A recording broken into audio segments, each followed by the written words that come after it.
I had a pearl right here. I don't know where it went. Oh, there it go. Where's the one that was over here? Lost it. I think I lost it. What we got to say about people who think they lost their ticket? No ticket, no skates. Hello, happy beautiful, happy beautiful. Thank you, baby. Thank you, Bria. I appreciate you, love. Happy Tuesday, Wednesday. Oh my goodness, get your life together. Happy Wednesday, beautiful people. I pray your day is prosperous. You're getting those coins. Things are going well for you. I love that you're here. I'm super excited. We're going to be together for maybe an hour and a half. Really just depends on how many questions you guys have. If you're new here, my name is M. Simone. I do these lives typically Monday through Thursday around 6:45 Eastern Standard Time. Today, tomorrow I will not be going live in the evening because I am doing a masterclass in the morning, 2-day masterclass, so I will not be live tomorrow. But typically it's Monday through Thursday around 6:30 Eastern Standard Time.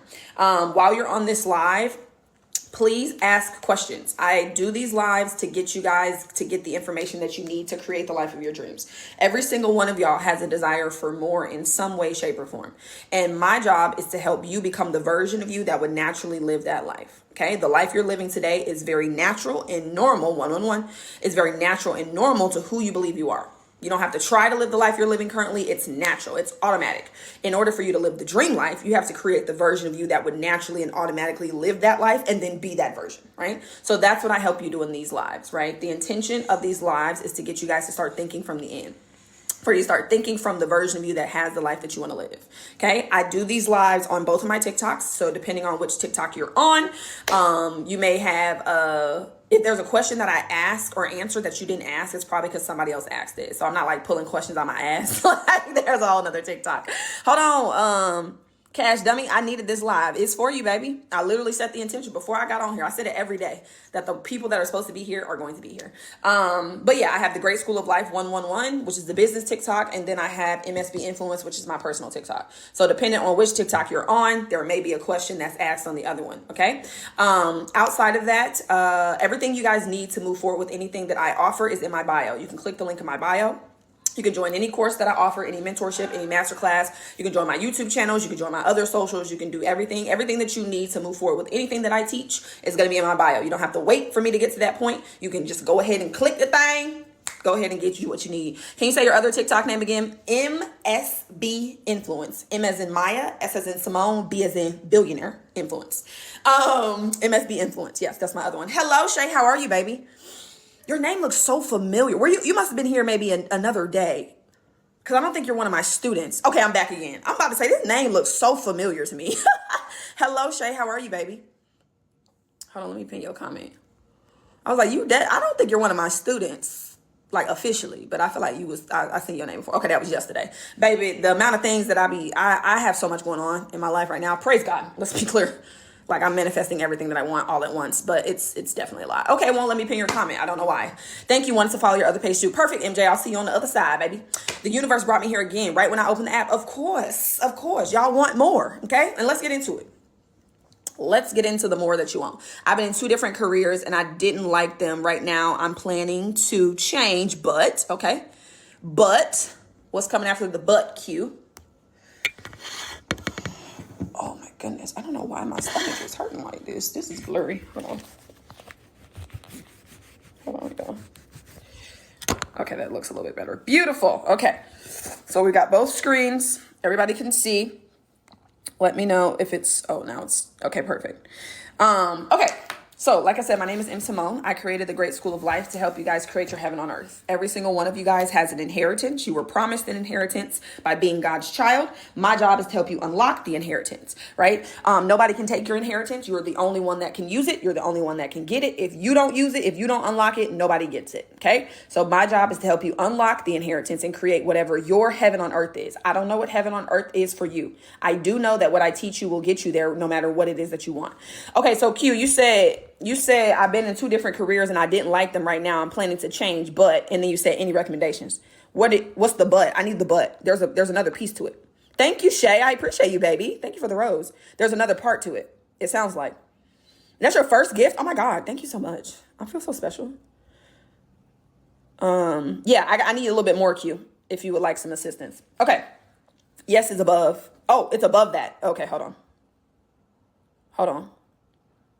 I might have missed it. I think I did. You might have to type it again because I don't see it. All I see was I've been in 2 different careers and I didn't like them. Right now I'm planning to change, and then plus any recommendations, and yes is above. That's all I got. So whatever the other part is, put that in the chat for me. Now, I want you guys to understand that what I'm going to do over the next hour and a half, 2 hours, just depending on how many questions you guys have, is I'm going to help you break up the foundation of how your life is built currently. Okay. Every single one of y'all has a house that you're living in. Thank you for the finger heart, Shay. I appreciate you, baby. Every single one of y'all has a house that you're living in, right? And your house is built on a certain foundation. Now, most of us, right, have been programmed by the world to believe a certain set of ideas, lies, and beliefs about how things work. And because that is the foundation on which your house is built, right? The foundation is rocky, the house is going to be rocky. That's why your life feels the way that it does, right? Some of you feel uncertain. You feel like you don't know enough. You feel like you're not smart enough. You feel like you're doing all the things, but nothing's changing. You feel like you need more this, you need more that, right? Because the world has programmed you to believe that it works a certain way when in actuality, right, it works totally different.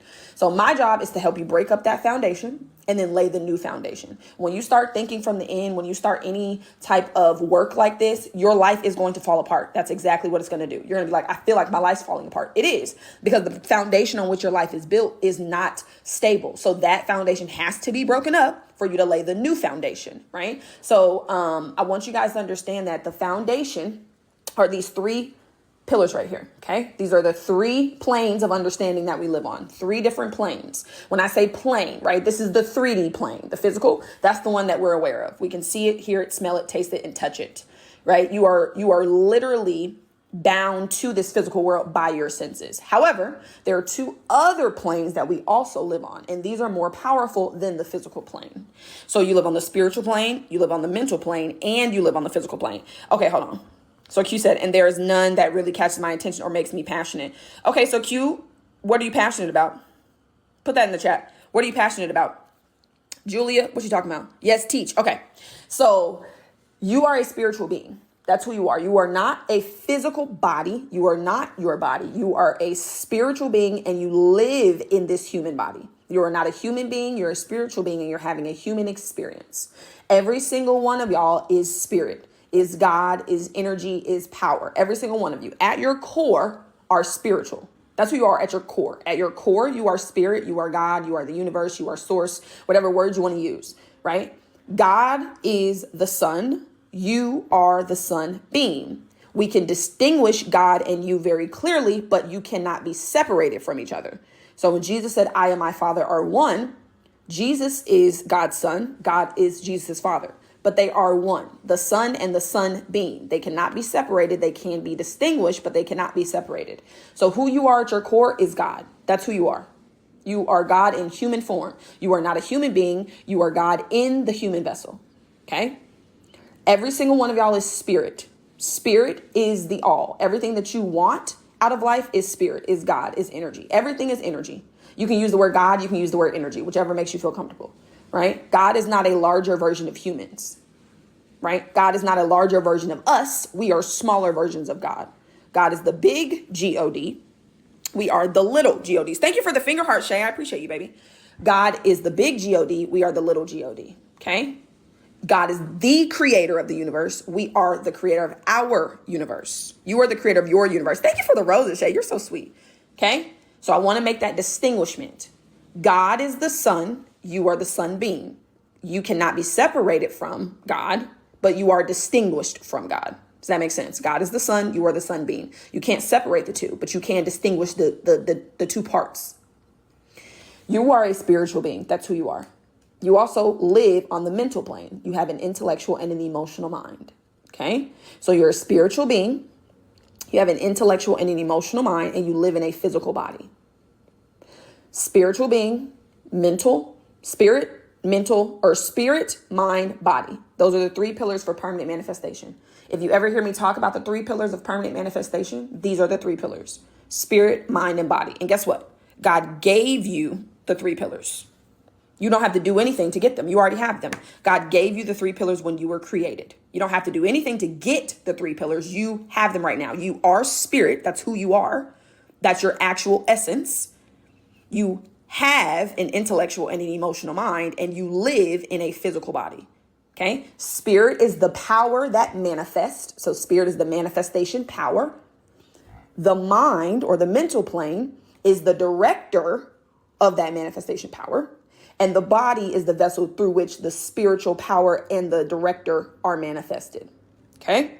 So let's back up a little bit. I don't have any questions so far, which is great. Sounds like you guys are understanding, because normally if you don't understand, you'll ask me a question. You are spirit. That's who you are at your core. You are a spiritual being. You have an intellectual and an emotional mind, and you live in a physical body. Okay. So I want you to understand that spirit, God, energy, power, whatever word you want to use, is the all. Okay. God is everything. Energy is everything. Spirit is everything. You are everything at your core. Who you are at your core is unlimited. We can all agree that God is unlimited. We can all agree that God is formless. We can all agree that God is infinite. That's who you are at your core. You are infinite at your core. So if I'm infinite at my core, then you're going to ask, well, why is it that my reality feels limited? Why is it that I don't have enough money? Why is it that I have shitty relationships? Why is it that my health is not the best? Why is it that my career is not going anywhere? Why is it that my business isn't taking off? Why is it that, I'm not confident? Why is it that I'm not, why is it, if I'm the all, if I'm the infinite power, I'm literally everything, that my reality is not reflecting that? Okay. So I want you to understand, this middle man right here, the mind, is where the obstruction is. Spirit is everything. Every one of y'all right now, right, has everything you need to create the life of your dreams, believe it or not. Every single one of y'all right now has everything you need to create the life of your dreams. You have spirit. Spirit is literally everything. Everything is spirit. Everything is energy. You have the mind, which is the director of that energy. And you have the body, which is the vessel through which you actually experience it. This is where the disconnect comes in at, though. Okay. I want you guys to understand how this works, right? Because the only way for you guys to actually be transformed by the renewing of your mind, like God said, is to understand how it works. The water in these water bottles is the same. Okay. This is spirit. I want the water to represent spirit. So if I pour this water out onto the table, it will literally just splatter. We all agree that there's no form to this water if I pour it out. Now, the water, though, spirit is going to take the shape or the form of whatever vessel I put it in. We can clearly see that this vessel is bigger than this one. So this one can hold a lot more than this one can. They both have the same water, same spirit, but they are flowing to and through different vessels. The water is spirit. The water bottle represents your mind or your consciousness. There is no limitation to spirit. So if spirit is unlimited, but my physical reality is showing me limitations, it's not because I'm limited. It's not because spirit is limited. It's because the vessel that I'm allowing spirit to flow through is limited. And that's the mind. That's why God said, be transformed by renewing your mind. God was very clear. There's no interpretation of that. You don't have to, there's no way you can interpret that. It's very clear. Be transformed by renewing your mind. So some of y'all's minds are like this right now. More constricting, smaller, not as accepting. So, and then you can get to this point where your mind is more accepting. You can accept more of God's power that's flowing to and through you. Okay. But I want you to understand visually how this works. Spirit is the water. The water has no form. I could pour this water out. It would literally splatter over the table. Okay. So spirit is formless. However, depending on the vessel that I put spirit in, spirit's going to take the shape of this vessel. It's going to take the form of whatever is in your consciousness. Okay. So your job, thank you for the heart me, baby. I appreciate you. Your job is to understand what is in your consciousness right now that's blocking the flow of everything that you want. Because the wealth that you want, you already have. The health that you want, you already have. The relationship you want, the love, the beauty, the fashion, the business is already yours. Everything is already yours. But if you're experiencing a reality where you can't see it, it's because there's a limitation here. Okay. So I want you to understand that the power is always on full speed all the time. You can't turn it off. God literally gave it to us. You can't turn off your spiritness. There's nothing you can do to not be spirit. Like you can't turn it off. It's always on. You're always manifesting. You're always in the process of making the invisible visible. Always. It's always happening. You can't turn it off. That's how you guys got on this live. Everything that you've experienced in your lifetime has brought you to this very moment. because you guys want more. I don't know what it is you want, but I know you want more. I know you're dissatisfied with something in your life. I know God's been speaking to you like, hey, there's more for you. Seek it. Right? I know you've been trying some things. Maybe you've taken some courses. Maybe you've done some actions. Maybe you've reached out to somebody. Hello, manifesting gratefulness. How are you, baby? I haven't seen you in a minute. Right? Hell yeah, son. Facts. Right? So you guys want something. There's something that you want. You have a desire for something. And I want you to understand the desire that you have for more is God. God gave you that desire. God is giving you a preview of a life that you can live. If you have the desire, it's because it's already fulfilled.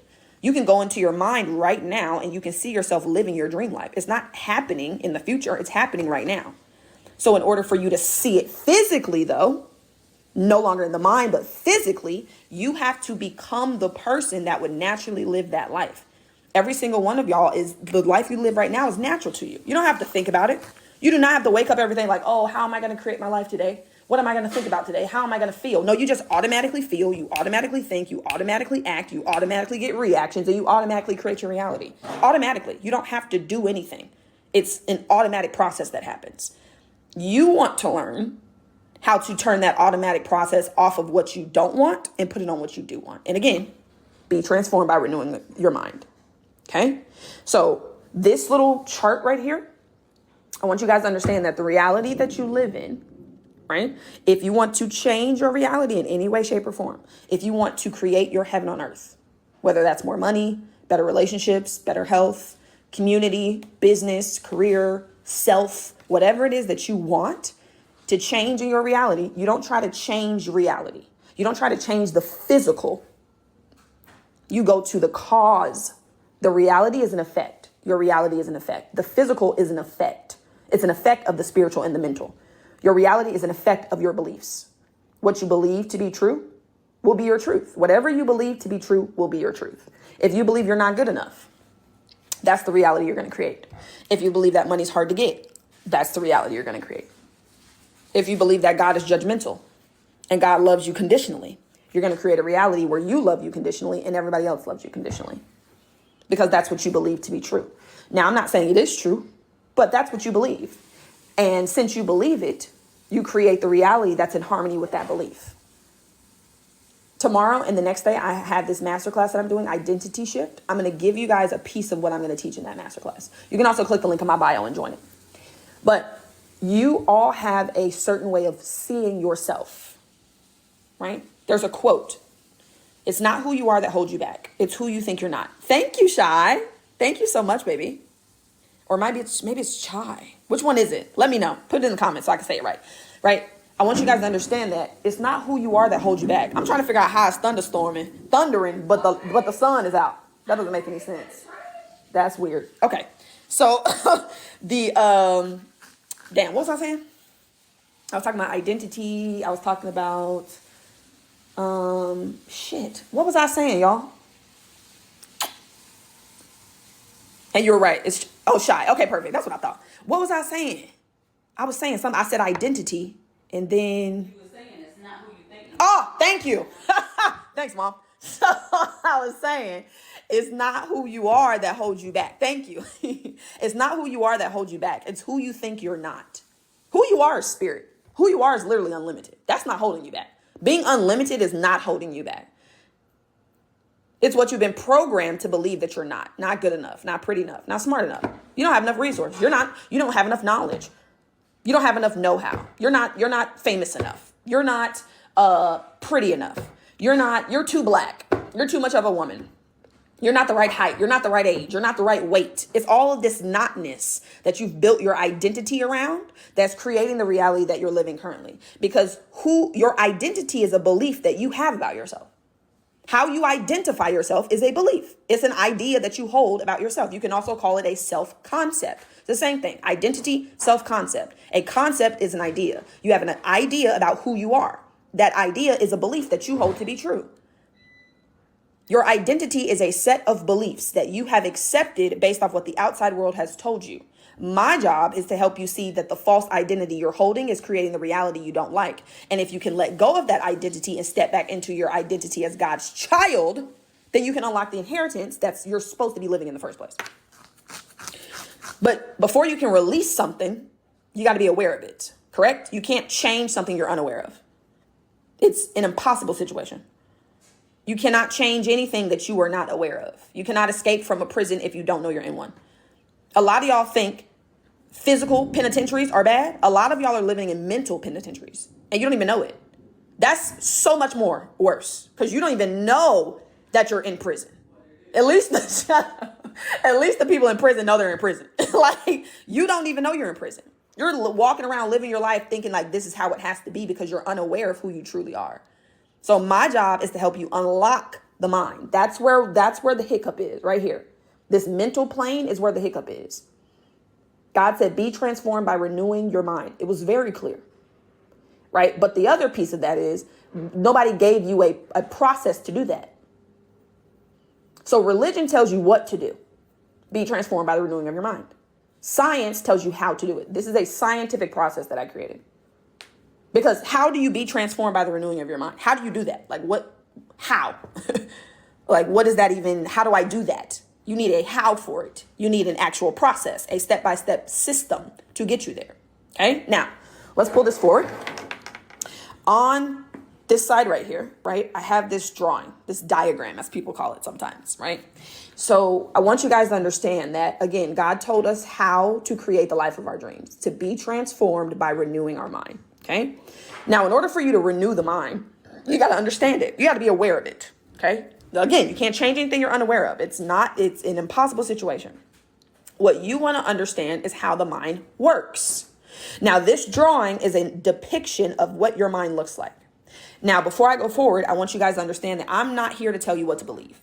I'm never here to tell you guys what to believe. I'm not here to tell you what I believe is the only way, is the way. I am simply here to help you create beliefs that'll get you to the reality you want. Beliefs that'll serve you. Because the beliefs you have currently are not serving you. They're not getting you what you want. They're getting you what you don't want.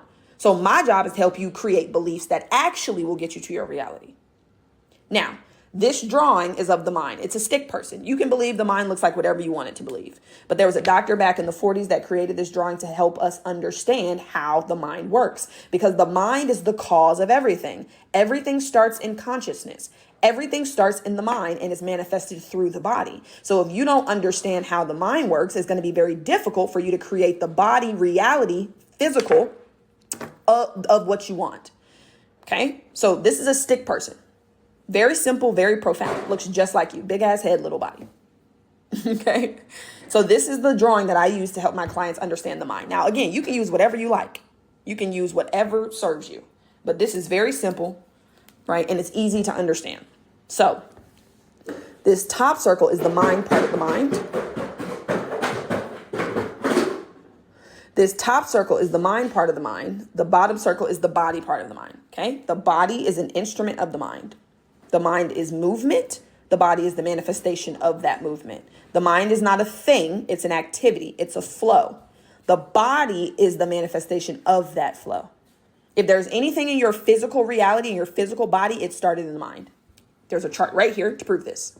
If there's anything in your reality right now that you don't like, it is being supported by an idea that you hold in the mind.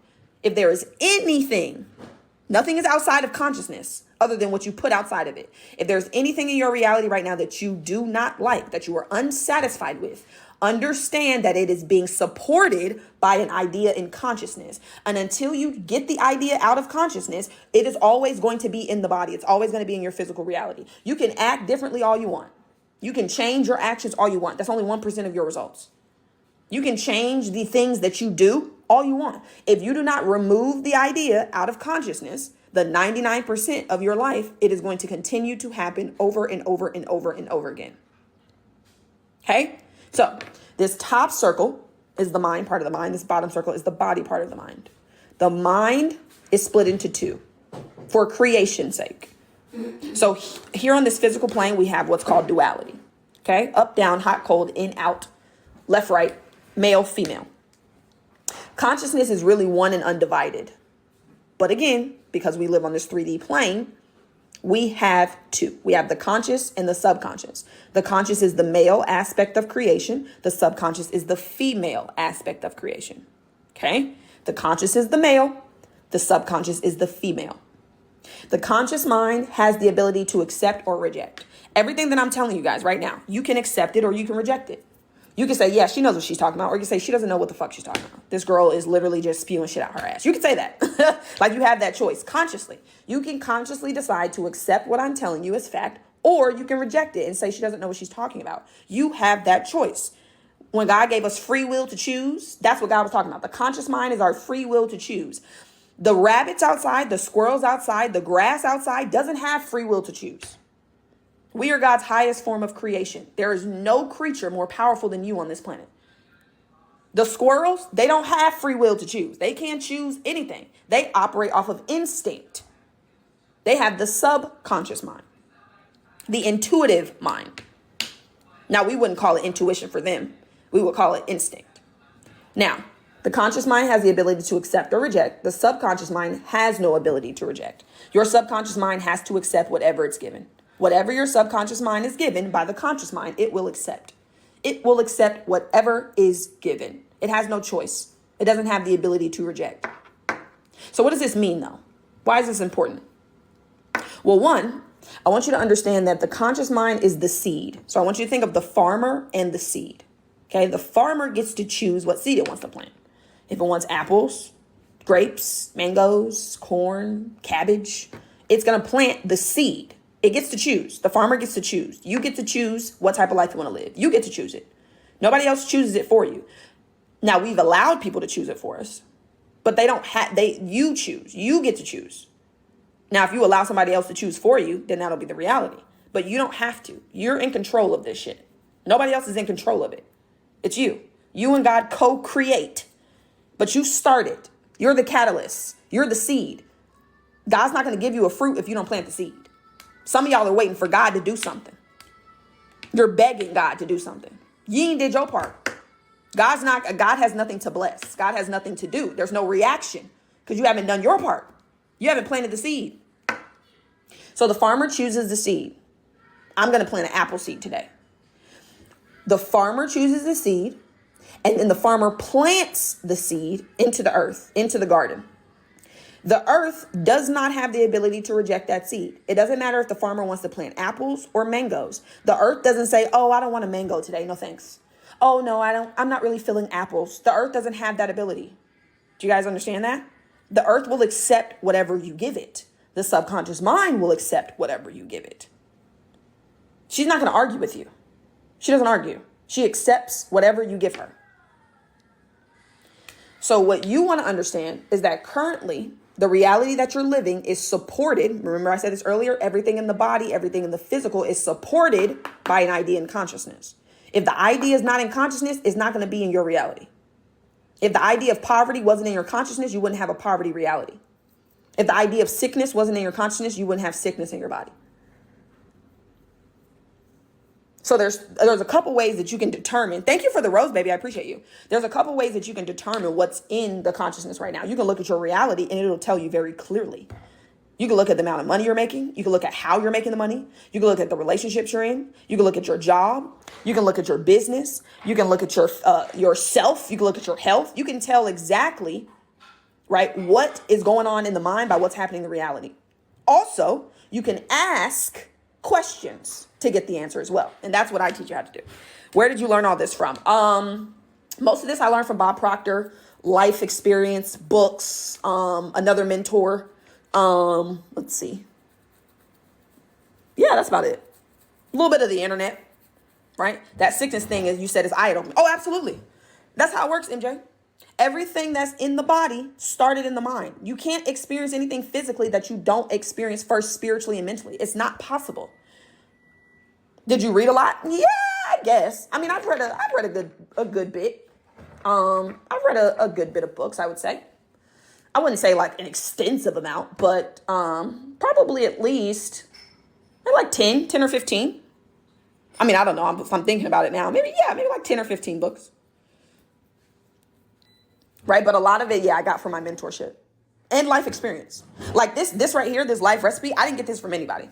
The last mentor I had, she had 4 of these steps and I added the other 3. So like this, I created. This is my creation. I took what she had, the 4 that she had, and I expounded on them. So this I didn't learn from anywhere.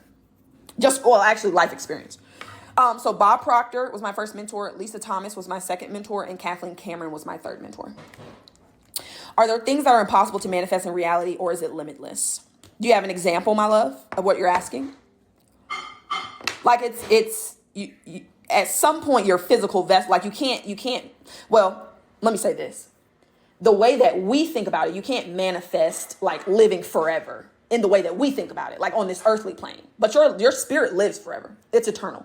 Your body, though, is going to decompose, right? Your body is what, dies, quote unquote. What do you consider supernatural abilities? Because a lot of people, it's really up to you. What do you believe about these things? Like, I need something specific, my love. I need you to be specific. Did that answer your question, Sally? I think I answered it.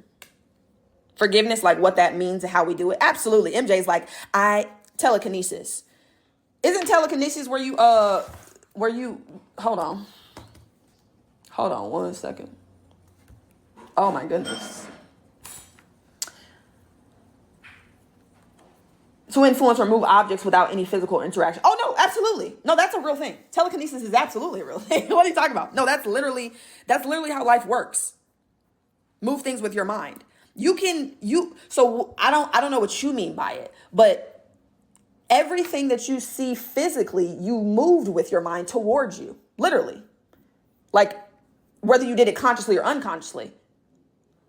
Now, I think you're talking about, I feel like you mean like I pick up an object from over here. I'm not saying you can't do it. Like Matilda, the movie. That's my movie though. Yeah, I'm not saying you can or cannot. I wouldn't be able to tell you that. I wouldn't be able to tell you if you can or cannot like pick up another object. If that's something you want to do, then I would encourage you to like look into it and not start practicing. Right? But that's going to be up to you. If you believe you can and you're detached from the outcome, it's possible. If you believe you can and you're attached from the outcome, it's possible. Now, I have a feeling you're going to be attached to the outcome, and that's what's going to keep it. Matilda was my mother's name. Look at that. Matilda's my favorite movie. Yeah. This is the path to that enlightenment. Absolutely. Literally that. Yeah, so that's the thing. Like that's what I would say. Because that's how that's how anything that you want works. The things that you want to experience in your life, you have to know it's already done and then detach from how. And that's where people get that detachment. That's where y'all trip up. Because y'all are attached to what you want. You have to have the money. You need it. You need a relationship. You need your business to change. You need the money. You need the career. That need is attachment. It creates resistance between what you and what you want. It's like you're trying to force it. That's how the universe takes it. And when you're trying to force something, it's an indication that you don't already have it. And you can only have what you already have. You can only have what you already have. I'll say it another way, right? For him that hath, it shall be given. For him that hath not, it shall be taken away. Even that which he seemeth to have. So when you guys, and then this is not I don't remember what we were talking about specifically here, but this still relates. So I want you guys to understand how the law of attraction actually works. And then MJ, we are going to talk about forgiveness, baby, when we get into the 7 steps. So I won't forget. So I want you guys to understand how the law of attraction works, because the internet will have you believe in something that's not going to serve you. The law of attraction is not a primary law. You're welcome, love. It's not a primary law. It's a secondary law. Okay? We have natural laws of the universe. You can call them God's laws. You can call them nature's laws, the universe's laws. The law of gravity, the law of electricity, the law of mathematics, the law of infinite supply, the law of polarity, the law of vibration, the law of attraction, the law of perpetual transmutation of energy, the law of cause and effect, the laws of action, like we have tons of natural laws, right? One of the primary laws is the law of vibration. Now, before I say that, there's this quote down here, right? Everything is energy. So on this side, I wrote God equals energy, which equals power, which equals spirit. So you can use the word God, you can use the word energy. They mean the same thing, okay? Everything is energy, and that's all there is to it. So Misty, I'm not going to go through all of the ones that I listed, but the one that I'm talking about specifically is the law of vibration. So I'm talking about the law of vibration and the law of attraction. Those are the ones that I'm talking about right now. But there's tons of natural laws. I just listed off some of them kind of fast. Okay, that's the one, yes. Okay, perfect. So the law of vibration, right? Or before I say that, everything is energy, and that's all there is to it. This is an Albert Einstein quote. Everything is energy, and that's all there is to it. Everything is energy. The money you want is energy. The relationship you want is energy. The love you want is energy. The house you want is energy. The food, the mental, what else is it? Okay, 1111. Thank you, Vita, for being here. Thank you. Thank you for being here. What else? This board is energy. This pen is energy. You're walking massive energy. Everything is energy. Everything is energy, and that's all there is to it. Match the frequency of the reality you want, and you cannot help but to get that reality. It can be no other way. This is not philosophy. This is physics. Everything is energy, and that's all there is to it. Match the frequency of the reality you want, and you cannot help but to get that reality. It can be no other way. This is not philosophy. This is physics. Okay. The law of vibration states that all energy vibrates. Okay. All energy vibrates. That part. Act as if you already have it. All energy vibrates. And it vibrates at different frequencies. The frequency is the rate of vibration, how fast or slow it moves. All energy vibrates. Rocks vibrate. You vibrate. This pen is vibrating. All of these things are vibrating so fast that they appear to be still. Excuse me. Thank you, Misty. I'm glad that you're here, baby. Right? So I want you guys to understand, if you took some of your skin cells and you put them under a microscope, they'd be dancing. If you take some water, you put it under a microscope, it's moving.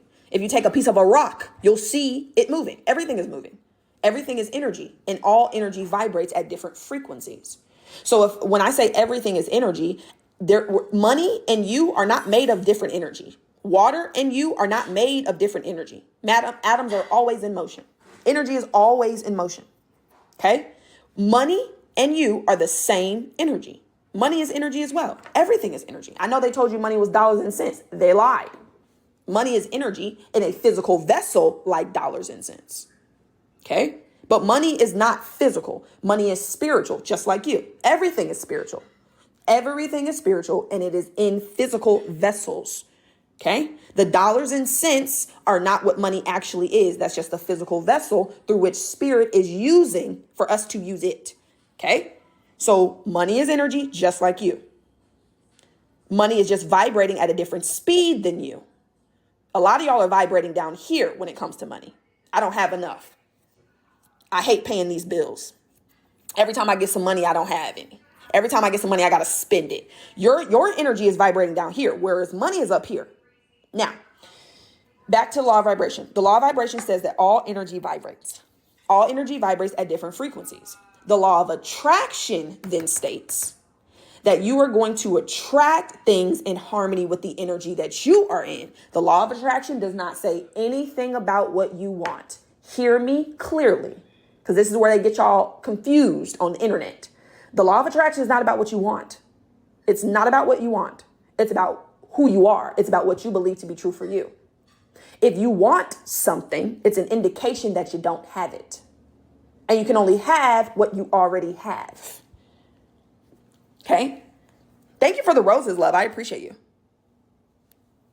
going to say it again. The law of vibration states that all energy vibrates at different frequencies. The law of attraction then states that you are going to attract energy in harmony with the energy that you vibrate in. The frequency of your vibration is going to be what you get back. I'll give you an example. A lot of y'all want more money in your experience. Okay? But you are in the energy of, I don't have enough. I hate paying my bills. Every time I get some money, I got to pay a bill. Damn, I don't want to spend this money. That's the energy you're in. You're in the energy of not having. You're in the energy of lack and limitation. So you're going to attract what? More lack and limitation. More not having. You can't have anything that you don't already have. So if you're in the energy of not having, you're going to attract more not having. That's why it's so much easier for wealthy people to continue to get wealthier, because they're in the energy of wealth. They're in the energy of what they want. That's why it's so much it's easy for people that are poor or people that are in poverty to get deeper into it, because they're in that energy. You can't receive anything that you feel you're not. Now, the people that are in poverty, they have the wealth too, because you can't turn it off. However, they have the belief that they're poor. They have the belief that money's hard to get. They believe that money is evil. The belief that money is earthly. The belief that, what else? What other beliefs? That you got to work hard for it, right? That it's going to take you 40 years to be a millionaire. So it's not that they don't have the wealth, it's that they have an idea that's blocking the wealth. If you can release the idea of poverty, you can have the wealth that's already yours. If you can release the idea of sickness, you can have the health that's already yours. Thank you for the roses, Bright. Star. Can I manifest a specific person? What about their free will? That's a great question. I don't teach my clients to manifest specific people for a couple reasons, and I'll tell you what those reasons are. I teach my clients to manifest the specific traits of the person that they want. Because as you mentioned, what about their free will? When you're attempting to manifest a certain person, there's two things that happen with that. Girl, there's probably three. We'll see if I can remember the other one, right? When you're trying to manifest a specific person, you are infringing on their free will. That's number one. You're trying to manipulate them, right? Manipulate them into being with you. That's number one. But the other piece of why I don't teach you to manifest a specific person is because you're attached to it. Hold on. Manifesting gratefulness says research shows that poor people around the world have the mindset of believing they can't change. I'm going to come back to your question, Star.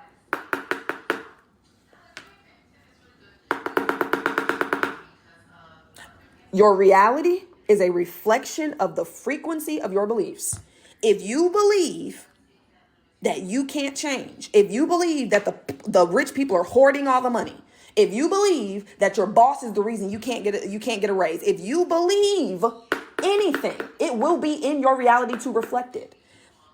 Literally. The only difference between people that are poor and people that are rich are beliefs. That's it, y'all. I really want y'all to wake up. I want y'all to stop blaming anyone and everyone outside of you for your problems. That's number one. You got to start taking some sort of responsibility. Because you blaming the rich people for the fact that you don't have no money is not going to get you any more money. Like literally not. Because again, what energy are you in? You're in the energy of blame. You're on this side. You're not going to attract money blaming other people. You're not going to attract money talking negatively, or you're not going to attract money talking negatively about it. I want you to think of money as a person. If you have a friend that always treats you like shit, they talk about how you're never good enough. Every time you come around them, you can't ever do anything right. Are you going to stay around that friend? Absolutely not. Absolutely not. I'm not going to stay around anybody that degrades me. Oh, no. No, I'm not good enough for you. I'm not enough. Bet. Money doesn't stay with people that don't appreciate it. You don't appreciate the money that you have. You complain about it. And then you wonder why you don't have what you need. You wonder why you only have a little bit. You leave them and elevate, literally. And that's exactly what money does. Because what you've done is you've tried to bring money down here. She ain't going for it. She's going to bring her ass right up here with the people that's up here that she vibrates in harmony with. When you get money, you talk about how you don't have enough and how it's never enough for you and how you don't want to spend it. You're bringing money down here, and money's not going to stay there. No. Money's going to leave you, and she's going to go with somebody who appreciates her, where she's welcomed. She's not going to stay. Absolutely. That's why, and I didn't forget your question, specific person. I'm going to get back to that. Manifesting gratefulness, so it's over here dropping gems. That's why a lot of lottery winners end up poorer than before they won. I want you guys to understand how this works. Because a lot of y'all, right, this is why I do this. I have these lies for a reason. I want you to understand what happens when people win the lottery. Okay. Now, this is not always, but this is the majority of what's happened. What's happened is they've gotten a windfall, right? They took an action, right? Their reality shifted, but who they are has not changed at all. Their consciousness is still the same. They just got money now. Money is an amplifier. I was literally I was walking earlier today talking about this out loud. Money is an amplifier. Money is just going to amplify who you already are. Money's not going to change you. It's going to amplify you. So people get a windfall of money, but they still have the same poverty consciousness. So it doesn't matter the action. That's what I try to make sure that I really emphasize how this works for you guys. Because I truly want you to be transformed by renewing your mind. I truly do. Like it's a necessity. You got a whole lot of money, which is great. That's an action. That's a strategy. But your consciousness is still the same. Your mindset is still the same. Your identity is still the same. Who you are is still the same. You just got money now. And it doesn't take long, 6 months to a year. You're worse off than you were before. Because you have the same habits, the same thoughts, the same feelings, the same beliefs about yourself. You just have more to push into the direction of things that don't matter probably. Okay. MJ said, so true. No matter how much money I have, I tend to think I'll never be safe enough. Because MJ has been programmed to find her safety and security in dollars versus within. Now, she didn't do that intentionally. That's not MJ's fault. It's not y'all's fault that you're in the position you're in. It's your responsibility, though. It might not be your fault, but it's your responsibility to change it. Like, nobody's going to change it. Yeah, maybe your parents, gave you shitty beliefs. That's possible. Maybe they treated you like X, Y, and Z. Absolutely. Not denying any of that. What I am saying is the longer you put your prosperity, your love, your wealth outside of you onto somebody else, expecting them to change something to get you to where you want to go, you're going to stay stuck. Nobody can use your I am. Nobody can change your mind. You're the only one that can change it. At the Great School of Life, I don't change your mind. I give you everything you need to change it. I give you a process to change it, but I don't change it. You change it. You change it. How do you transform? Okay, great question. All right, now let's go back real quick to the original question before manifesting gratefulness took us on that beautiful detour. Okay, so can I manifest a specific person? What about their free will? First of all, yeah, I don't teach my clients to manifest specific people because, again, you are infringing on their free will. Thank you, Shy. I appreciate you, baby. You're infringing on their... Okay. Oh. Wait, hold on. Shy's going in the comments. Wait. Hold on, y'all. Oh my gosh. Shy sent 30 roses. Thank you, baby. You're so sweet.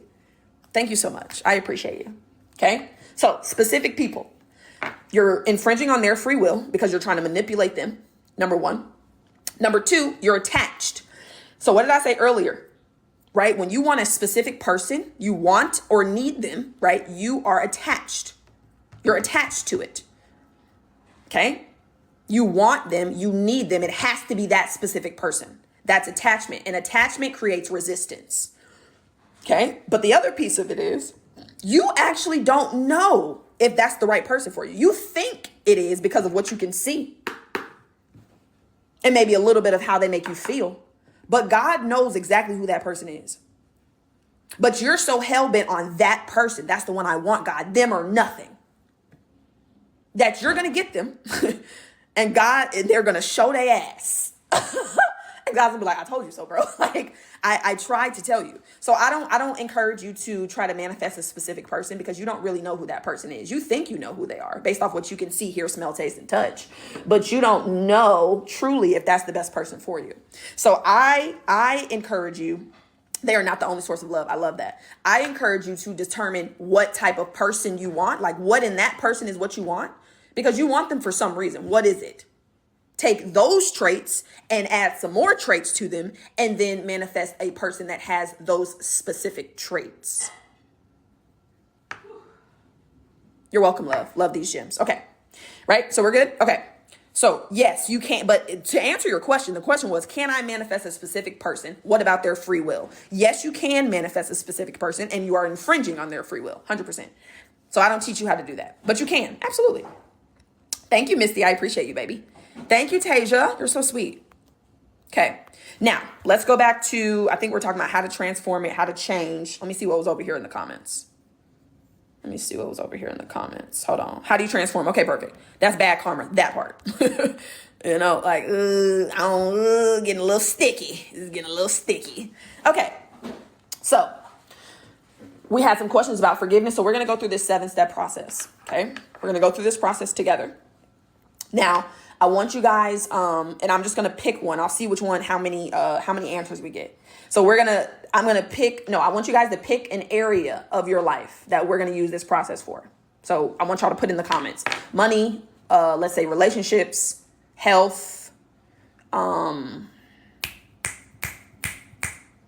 money, let's say relationships, health, business. Okay, let's stay with those. So money, health, business, or what was the other one I said? Relationships. Money, health, business, or relationships. Okay, so I got money. I got 2 monies. We got 2 monies, and we got a health. Let's see. Okay, we got 3 monies. We got 3 monies. Let's see. I'm gonna give y'all like 30 more seconds. Let's see if we get any other answers. Monies. Okay, business. Okay, relationship. Okay, we got monies. Monies is still the reigning champ. My show is on. Hello, Mia. Period. Okay, so it sounds like money is the overarching thing, which is totally fine because that's what I assumed. But you can use this process for anything, guys. Anything. Like the process that I'm about to take you through. So what was the Bright Star wanted health. So Bright Star used this process for health. It's the same process. It's the life recipe for a reason. It works with anything that you want to create in your life. Anything. There's no limit. There's nothing outside of these 7 steps. If you follow the 7 steps, you will get what it is you want. Okay, so we're going to talk about money because that's what most of it was. Most of the things that I heard. Now, let's start here, right? So the first thing is, right, the first thing in the life recipe, okay, is the self-awareness. That's the first step. Now, the pre-step is your intention. Anytime you are going through this process, I want you to set an intention. What is your intention? Why are you using the life recipe? What is it that you hope to gain? What is it that you want to get from this, right? So when it comes to money, let's say you want the freedom that money brings you. You want the safety and security that you have when you have, more money than you can think of. Let's say something like that. First step, though, in the 7-step process is self-awareness. I want you guys to understand that right now, you are programmed to create the life that you're living currently. Programmed. And that program is automatic and it's unconscious to you, meaning you're unaware of it. You cannot create your desired reality without first uncovering this program. Now, if you do not want to create permanent change, you want to just do it willy-nilly every other so while, maybe I get the money, maybe I don't, then you can start in the middle of the process. You can start at step 4. But all of you are on this slide because you want to be transformed by the renewing of your mind. So we're going to do it correctly. First step, self-awareness. Right now, all of you have a certain set of beliefs and ideas in your subconscious mind, seeds in your subconscious garden that are keeping you in a cycle where you do not have enough when it comes to money. There's some type of impediment in the money flow. You got to figure out what that impediment is. Okay? So what I get you to do is I get you to start questioning things. I get you to start asking questions. What do I think about money? What do I believe about money? What does the world program me to believe about money? If you word it a certain way, if you word it like that, you'll get the answer. Because anytime you ask a question, you get an answer. And what you're doing is you're pulling up all the seeds that are currently in the garden and you're making yourself aware of them. Right now, you're unaware of what seed is producing the fruit of not enough money in your life. And you're not going to be able to get more money or enough if you don't pull that seed out. So the first step is self-awareness. That is where we go into the garden. We go into the subconscious. We ask questions and we pull the seeds up. You cannot put any new seeds where the old seeds are. You got to take the old seeds completely out. So that's the first step. Okay. First step is self-awareness. So if you guys have, because I told you to get it at the beginning, a pen and a piece of paper, ask yourself that question. What do I believe about money? What does the world program me to believe about money? The unexamined life is unfit for living. You got to examine your life, baby. You got to examine it. You got to start to go in there, what they call shadow work. You got to go in the shadows because this is unconscious. You don't even know it's in there. That's the shadow. You got to get in there. You got to figure out what's in there. You got to bring it to the light. You got to get into the dark and bring it to the light. Examine your limiting beliefs. You have to examine them. So the first step that you're going to take in the life recipe to create the life that you want when it comes to money is you're going to become aware of what you believe about money. What is your relationship with money? How do you feel when you have money? Like these are questions that I have you go deeper with, right? In the thinking from the in program, but just high level right now, the 2 questions to ask yourself, what do I believe about money? And what has the world programmed me to believe about money? Okay. Those are the 2 high level questions right now that you can ask yourself. What do I believe about money? And what has the world programmed me to believe about money? Okay. Now somebody who's brave, put it in the chat. I need a belief. I need one of y'all to give me one.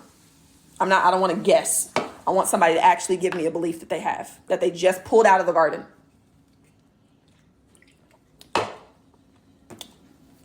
I'll give y'all a second. Nervous. Brandy. So you say you're nervous. What do you mean? Money makes you nervous? What do you mean by that? Working hard. It's hard to get. The world has programmed me to believe that money is hard to attain, that you have to work hard. Hard to get. Do y'all see how everybody hard? The world has programmed you to believe it's hard in some way, shape, or form. It's difficult. It's going to be a process. You don't have to struggle for it. You don't have to hustle, grind, get it out the mud. You got to earn it. I don't like that word earn. I don't use the word earn anymore. Don't ask me how much money I earn. Ask me how much I receive. I don't earn nothing. I'm not earning nothing. That shit sound hard. Earn it. Earn it. We're not earning nothing. No. Money is temporary and it's hard to get. That has to be so much pressure before or a feeling I'm not supposed to have it when I get it. Ooh, Brandy. Good awareness. Oh, nervous as if I'm going to lose it. Yes, beautiful. All of this is beautiful. When you have too much money, it's evil. Better people have money. Ooh, Misty. Beautiful. These are beautiful awarenesses. I'm bad with money. Rachel, I'm bad with money. Rachel has there's a concept of who Rachel is that's attached to money. She's bad with it. She don't know what to do with it. She's wasteful with it. Now, she didn't say all that, but these are some other pieces of it. Unworthy and everyone around me can receive easily. Ooh. Hold on, what else we got? I used to automatically think that I always have to scrimp and save. Scrimp and save? I was programmed to shop on the sale rack. Like, we would go past everything else in the store, go straight to the sale rack. Now, if you found something, great. And then maybe you could look around at the other stuff. But you're going to the sale rack first. We're going to see what's discounted first.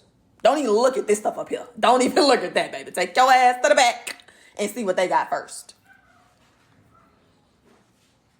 Okay, so we got a lot in the chat. Beautiful. I love all of these. So I want you guys to hold. So everything that you guys wrote, that you put in the chat, make sure you have it written down somewhere because we're going through these steps. I want you to actually do this right now. Sacrifice my left for my family. Come on now.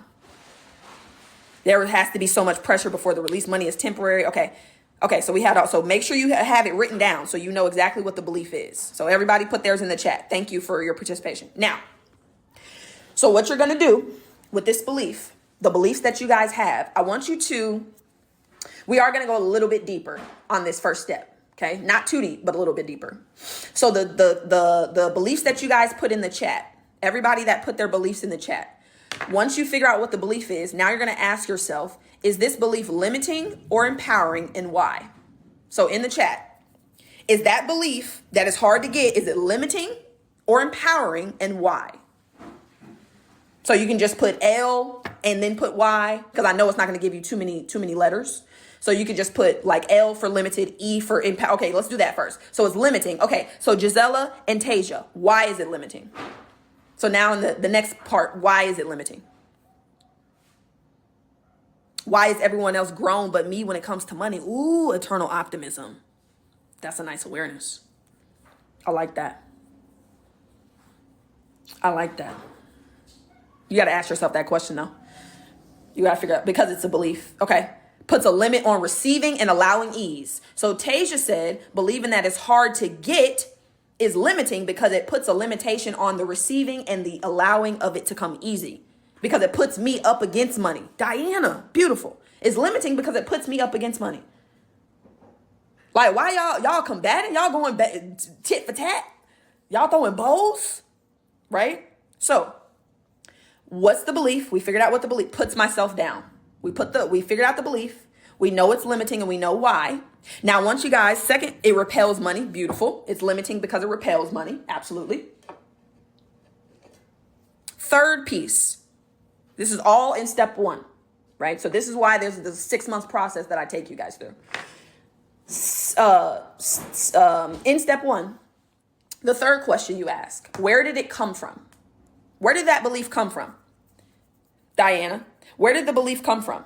I don't remember what your belief was specifically, but the belief that it's hard to get, where did that come from? That you got to work for it, that you got to earn it, that you don't, that it'll slip through your fingers, that it's hard to get, or that it's easy to get, but it's easy to lose. My parents, family, my parents, I think. That's what the TV tells you. Now, y'all didn't say, nobody said it in here, but a lot of times when people ask this question, they believe that money is scarce. They believe that there's not enough money. And the world will have you believe that. Oh, baby, you turn on the TV right now. We running out of every fucking day. Every day we running out of something. It's just crazy work. Literally insane. Right? Parents. Okay, so internal optimism. She said her life. So she's had past experiences in her life that have given her the belief, right, that she holds. Okay, perfect. So a lot of y'all said your parents and your family, which is true. And then the last piece, this is the last part, and this is the part that kind of gives you a bit of a switch, is the belief that money is hard to get. Is it absolutely true or is it relatively true? Let me give you an example of absolute and relative truths and then answer it. A relative truth is something that is true sometimes. For example, here in America, being fat or being overweight is undesirable. That is a relative truth. If you go to an Eastern country, if you go to the other side of the world, being fat is desirable. They actually look for the thicker women. So a relative truth is true sometimes, occasionally. It's true relative to you, an environment, or a space. An absolute truth is true no matter what. No matter how big you are, no matter how much money you have. If you jump off the side of a bridge, you're going to hit the ground. The law of gravity is going to ground you, no matter what. There's nothing you can do for that not to be true. Okay? So when it comes to the beliefs you have about money, the beliefs that you wrote down, I want you to ask yourself, is this relatively true or is it absolutely true? Is it absolutely true that you got to work hard for money? Is it absolutely true that it's hard to get? Is it absolutely true that you're going to lose it? Is it absolutely true? It's true all the time. Everybody on the planet is under that rule. Is that true? No. Perfect.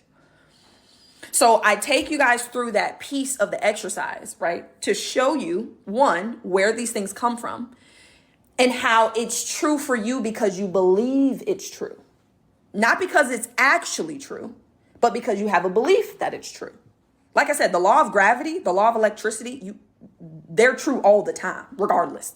You can't, they're never going to not be true, right? But the belief that money is hard to get, that belief is relative. It's relative to you. It's relative to your experience. Maybe the country you live in, maybe the family you came from. It's relative to them, relative to y'all, okay? So that's step one. So first of all, give yourself a hand because a lot of people skip these steps, these ones that we're going through because they don't want to face themselves.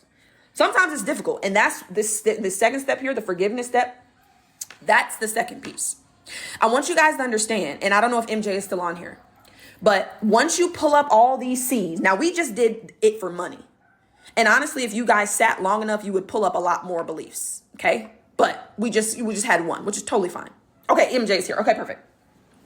So I want you guys to understand what you've now done is you've pulled up the seed that's in your garden, right? And now you're aware of it. You're looking at it on paper. You wrote it down. You can see the physical manifestation, right? The idea that you held that caused what was manifesting in your reality. You can see it. And you know that your parents gave it to you. And you know that it ain't true. That sometimes is going to invoke a lot of feelings. You may feel some type of way about this, especially when it comes to love, when it comes to your health, when it comes to your business, when it comes to money, when it comes to the parts of your life that you have been so dissatisfied with, and you start to realize that you have accepted these beliefs and you got them from X, Y, and Z, people who, love you or are supposed to love, whatever it is, you're going to feel some type of way. There's going to be an emotion attached to that. Right? And I want you to understand that there's a story that you guys have been telling yourselves about money. You just told me what the story was. It's hard to get. You know how long you've been telling yourself that? Probably decades, because you got the idea when you were little. So you've been telling yourself that for years. You've been blocking your prosperity by telling yourself that money is hard to get. And when you start to realize that, now you have to get into the forgiveness piece. So forgiveness, there's two ways that I look at this, right? The word forgive, right, means to let go of completely. We're going to let go of the story we've been telling ourselves completely. We're going to make room for the new story. But the other part of forgiveness, right, the word forgive, right, you're going to give that story that you've been telling for a better one. The story you've been telling is that money is hard to get. It's hard to earn. You got to work for it. It's evil. You don't have enough because better people have it. This is a story you've been telling yourself. And you have to give that story for a better story. You have to give the story that your parents right, are the reason that you're not where you want to be, or money, is hard to get, or you got to work hard for it, or whatever the story is you've been telling yourself, you have to release that. You got to let go of that. You can't keep holding on to that story because that story has a feeling. Do we agree? When you think about how it's hard to get money, what does that feel like? It don't feel good. And again, feelings are emotions. Your emotions are your energy in motion. And whatever energy you're in is the energy you're sending out. And that's what you're going to get back. So as long as you hold on to painful, as long as you hold on to that story, that money is hard to get, it's going to feel a certain way. You're going to be in a certain energy. And that energy is what's being attracted back to you. So you have to give that story for a better one. So I forgive you, mom and dad, for telling me that X, Y, and Z. I forgive you, manifest, whatever your name is. I forgive you, M. Simone. I forgive you, Manifested Gratefulness. I forgive you, MJ. I forgive you, Love. I forgive you, Ricky. I forgive you for believing money is hard to get. I believe you for working so hard for so little. I forgive you for, what was the other story, Diana? Or somebody's story that they're not good with money or something about they spend it wrong. Something like that. I forgive you for spending your money a certain way or for believing that you're spending it wrong. Like whatever it is that you wrote, you got to give that story away. Give it. Thank you. Thank you. I appreciate you. You've gotten me where I am in life. I love that. Now you got to go. You've gotten me to this point. I appreciate your service, but you got to go. It's time for you to go. So the forgiveness step is not for anybody else. You're not forgiving your parents' actions. You're forgiving the story you're telling yourself about their actions. You're not forgiving that partner who betrayed you. You're not forgiving, you're not forgiving money specifically. You're forgiving your feelings around money, the story you've been telling yourself about money. You're forgiving yourself. You're forgiving yourself for holding on to this. Because y'all, a lot of people hold on to things for decades. I mean, like literally their whole life. You got to give that shit up. You can't keep holding on to that. Because as long as you're holding on to that story, you're not going to be able to hold on to the other story. You can't hold on to both. You're going to have to pick one. You're either going to hold on to the poverty story or you're going to hold on to the prosperity story. You have to pick one. So the forgiveness step, you're going to write out what you're forgiving. I forgive you X, Y, and Z for whatever, right? I forgive you for, you got to let go of the old story to make room for the new one. Absolutely that, right? So we're talking about money specifically. So a lot of you guys are forgiving yourself for how you see money. I forgive you, Ricky, for believing that money is evil. I forgive you, Ricky, for believing that you got to work hard for it. I forgive you for putting all that time in for so little. And you're going to cry. This is a crying step. This is an emotional step. This is where we're going to release some of that emotion. All these emotions that you've been holding on to, we're going to release those. Okay? Now, it might not be super heavy when it comes to money, but when you do this for your identity, which is what I'm taking you guys through, or the people that signed up for Identity Shift, that's what we're doing tomorrow and Friday, right? When you start to pull up the ideas that you hold about you, ooh, baby, yeah, you're going to cry. Okay? So forgiveness. Every seed that you pulled up about money, you're going to forgive yourself for whatever it is. Okay? And then the second piece of the forgiveness step is sending love and getting into gratitude. Now you want to be grateful. Thank you, money, for all the times you showed up for me. Because believe it or not, even though you had to work hard for it, even though you had to struggle for it, you were able to pay your bills. You had somewhere to stay. You had food in your fridge. Maybe you went out. Maybe you had some trips you took. Maybe you were able to circulate it on your kids. Maybe you were able to get that car. Maybe you were able to, update your furnace. Thank you, Hannah. I appreciate you, baby. Maybe you were able to buy a computer. Maybe you were able to buy your kids some socks.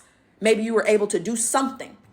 So first you want to forgive money for the way that you were looking at it, for the way that the story you were telling. And then you want to actually recognize like, oh shit, thank you, money, for showing up for me. Thank you for being here when I needed to pay that bill.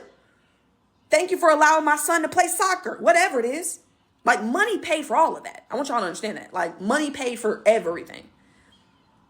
Right? But now that we've forgiven that story of how we didn't have it or it was bad or X, Y, and Z, now we can actually see like, oh shit, like money actually has allowed me to do a good bit. And you want to be grateful for it. Like, thank you. I love you, money. I love what I'm able to do when I have you. I love when I'm able to put a smile on somebody else's face because I got you. Whatever it is. You get to choose the story that you're telling. I'm not choosing the story. It's up to you. Okay? So that's the forgiveness step. Now, MJ, did you have a specific question about it, or did I answer your question? You want me to go a little bit deeper? Is there something else I can provide? Because I know you were asking about it specifically. While MJ is answering that, right? The next step is to get in spirit. Now, hold on.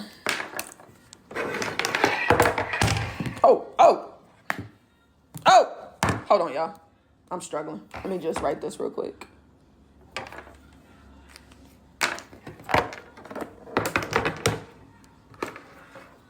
Ooh, Hannah. My girl Hannah just came in the chat. Hannah said, I have a negative relationship with money. So this is very interesting perspective about it. Beautiful. Beautiful awareness, Hannah. That's exactly what we're doing, is we're changing your relationship with it. That's exactly what we're doing. We're using the life recipe, the 7-step process, to be transformed by renewing our mind.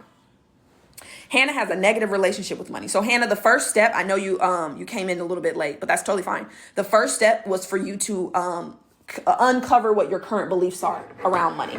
So for Hannah knows she has a negative relationship with money. Now we want to know what that means, Hannah. Now you don't have to tell us, but like you want to do that. You'll do that process. Like what do I actually believe about money? Right? What does the world program me to believe about money? Now Hannah knows she has a negative relationship with it, but we want to be specific. Right? So this is a process that you guys will go through to literally write these things out. Like some of y'all may have a paragraph. Some of y'all maybe have a few sentences. Some people have a whole page. Right? What is my relationship with money? How do I feel when I have it? Like I said, this life recipe is it's a process I take my clients through for 6 months. So we get a lot deeper. This is very high level, right? There's lots of questions you can ask to get these seeds out. But I just wanted to do something high level.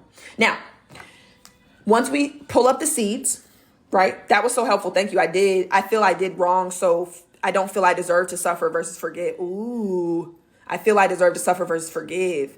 So MJ, I love when MJ's in here. MJ is like the most honest person that be on these lives, bro. Like MJ said, I'm changing my life. I don't give a fuck about none of that. Like we getting this done. MJ has a feeling that something that she's done in her life, right, was wrong.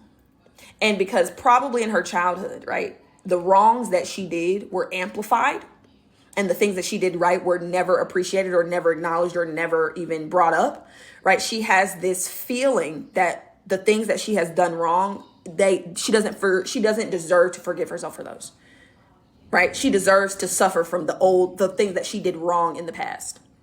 And like I said, it's probably because during her childhood at some point, that's all that was pointed out. Not worthy. Literally that. What did I tell y'all earlier? It's not who you are that holds you back. It's who you think you're not.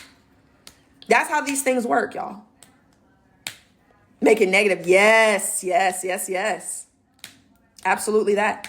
The church, they will have you thinking money is evil.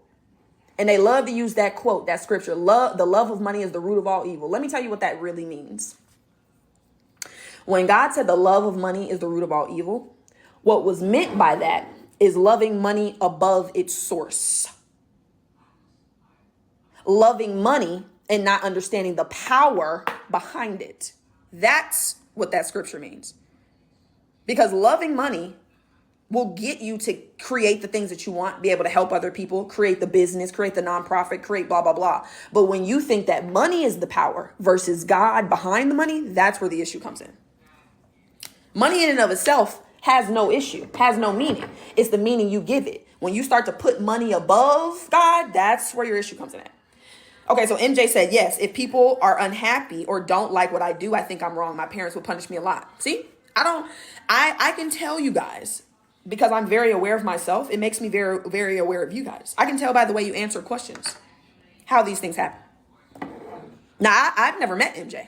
Me and MJ just got friends on these lives. I don't know MJ from nobody else on here, right? But just based off the questions and the things that she says, I can tell how her childhood was. Money is a tool, not the source, that part.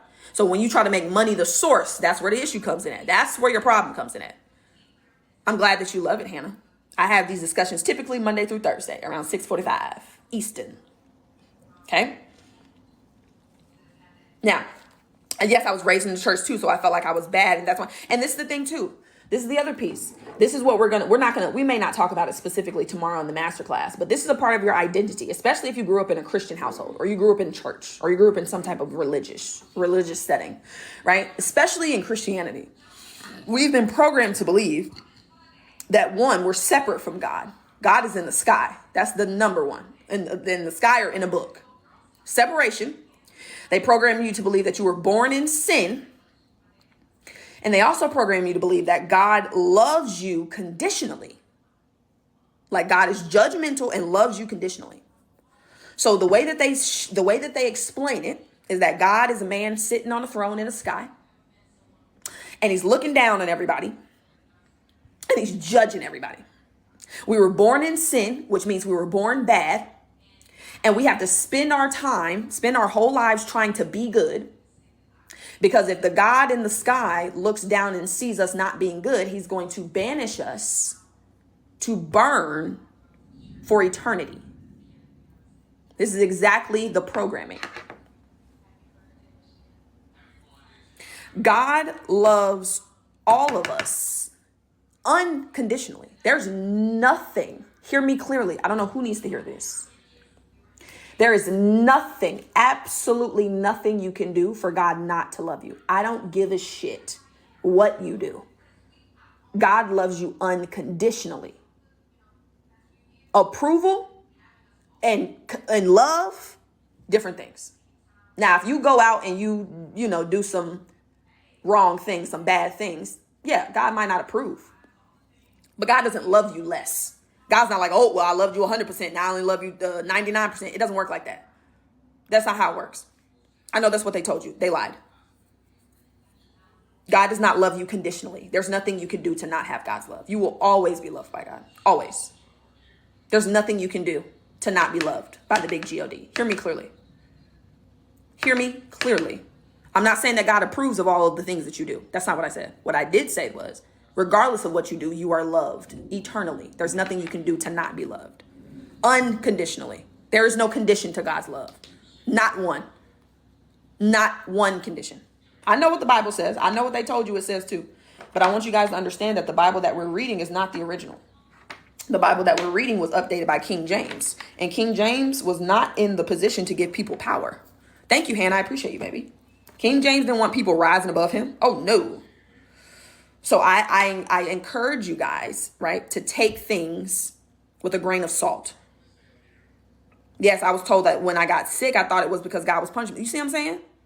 Like crazy work, bro. And you can never live up to God's expectations because you got to be perfect. Literally, this is what they tell you. Falling into people pleasing. That manifesting is evil. That's what they said.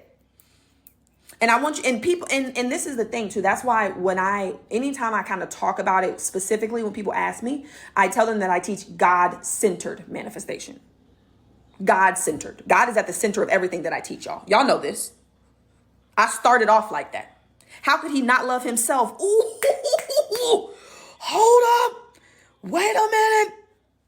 I know y'all can't see it, msbinfluence, but Kerr said, how could he not love himself? Listen,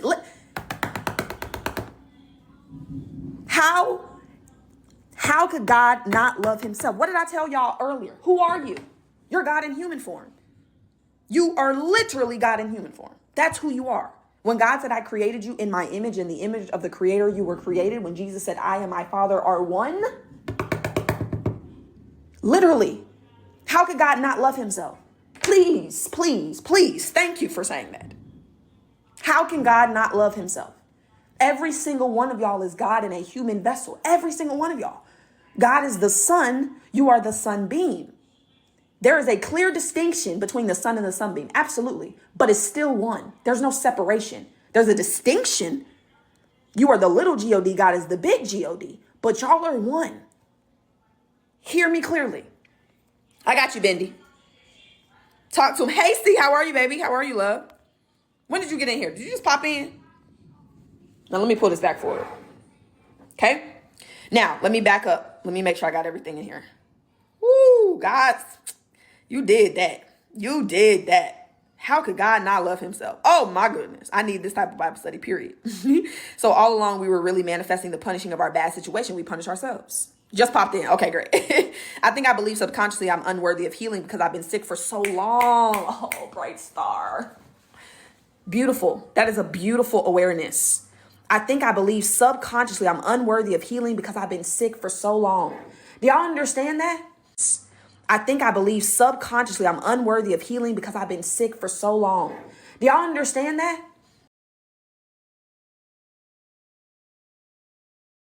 Manifesting Gratefulness said earlier that there was research done that poor people believe they can't change, or they shouldn't have money because they can't, something like that. Bright Star says, I'm unworthy of healing because I've been sick for so long. Like, ooh, y'all be making my heart just jump. Thank you, C. Thank you, baby. I appreciate you, love. Okay, C. Okay. Thank you for the heart, me love. You're so sweet. Okay. Wow. That is, get out your journal. I'm trying to tell you, Hannah. I told them to get their journals out. When you got on the live, get your pens and your notebooks. Thank you, C. I appreciate you, baby. Right? So let's back up. So Bright Star said, I believe subconsciously I'm unworthy of healing because I've been sick for so long. Just because you've been doing something, just because you've been experiencing something for decades, does not mean that you are not worthy of heaven on earth. Your inheritance is still health. Your health is still there. You just have a belief in sickness that you've been holding on to for so long. So it feels unnatural for you to be healthy. It feels against the grain. It feels uncomfortable. And I want you guys to know that your mind is programmed to keep you where you've been. It's very uncomfortable to be sick, but it's also very familiar. And because it's familiar, it's easier to be sick than to be healthy. Because you've been doing it for decades. You can do it in your sleep. You do it in your sleep. You do it unconsciously. Wow. I love y'all. I love this work, truly. I'm trying to tell you, baby. I'm trying to tell you, like, this is like the best life. I get a man rags for it. Trying to get out of the poor life for so long. God teach me. Literally. Okay. Now, step 1, self-awareness. That's what we've done. We've become aware of our beliefs around money. Okay. The limiting beliefs, right? Where they came from. And if they're absolutely or relatively true. 99.9999999% of the beliefs that we put in the chat are relatively true. They're only true sometimes. They're not absolute truths. We forgave ourselves. I forgive you for believing that you're supposed to be poor. I forgive you for believing you're unworthy of health because you've been sick for so long. I forgive you for circulating your money recklessly. I forgive you for the bad decisions you've made with money. Whatever it is, you got to forgive yourself for those things. You got to let that shit go. You can't keep holding on to that. We got to make space for the new story. Okay? So the second part of the forgiveness is sending love and sending gratitude, or getting into gratitude. Right? So I love you, money. I love you because I was able to do this. Thank you for being here for me. Thank you for allowing my kids to play soccer. Thank you for allowing me to pay for my mortgage every month. You know, thank you for allowing me to get that computer. Thank you for allowing me to get that car, whatever it is. Because regardless of the story you were telling yourself, when you release that story, you'll actually start to see how money has always been there for you. Because that's what we're talking about specifically. I went through an identity shift. Now I'm aligning my inner self with abundance. I am worthy, period. See, I love that, baby. Okay. Now, the next step is get in spirit. So typically when you go through this process, right, you uncover who you believe you are. You forgive yourself for who you believe you are. And then you remember who the fuck you are. This is the remembering step. This get in spirit. This is where, thank you, C. I appreciate you, baby. This is where we're going to get in spirit. We're going to start to get into the God consciousness. Because right now you're attached to world consciousness.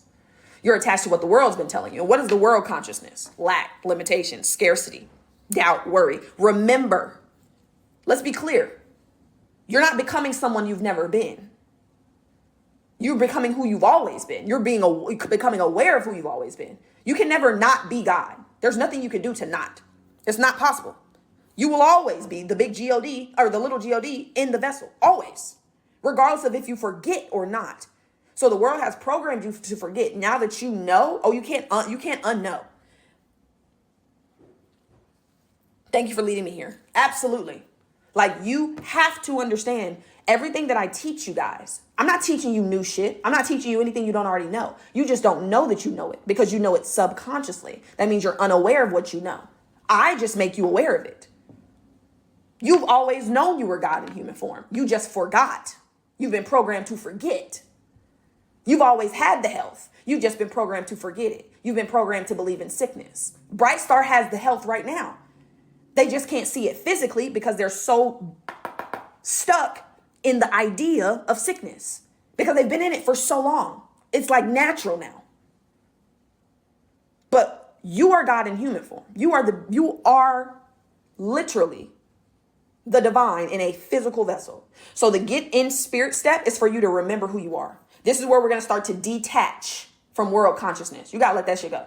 You got to get into the big God's consciousness. We got to get into God consciousness. What does God feel like?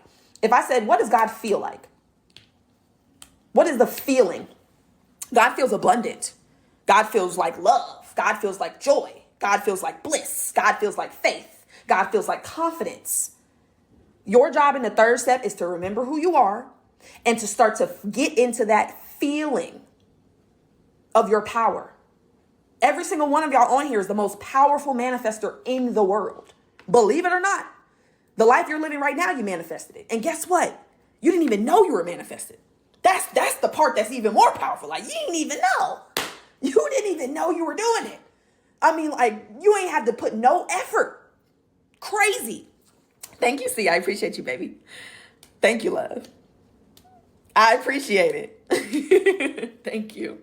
Satan never wants you to discover who you are. I'm trying to tell you, awaken thou that sleepest. Arise from the dead, and Christ will give you light. I'm trying to tell you. Thank you for the money for teaching me to be better and do better. Definitely a struggle, but growing, literally. Like, y'all, you have to start to realize how things have actually worked out for you. Thank you, Bright Star. I appreciate you, baby. I know what it feels like. I'm in the knowing who I am stage. Okay, perfect. I know what it feels like. I was there. I'm not any different from y'all. I was asleep too. I got the same programming y'all got.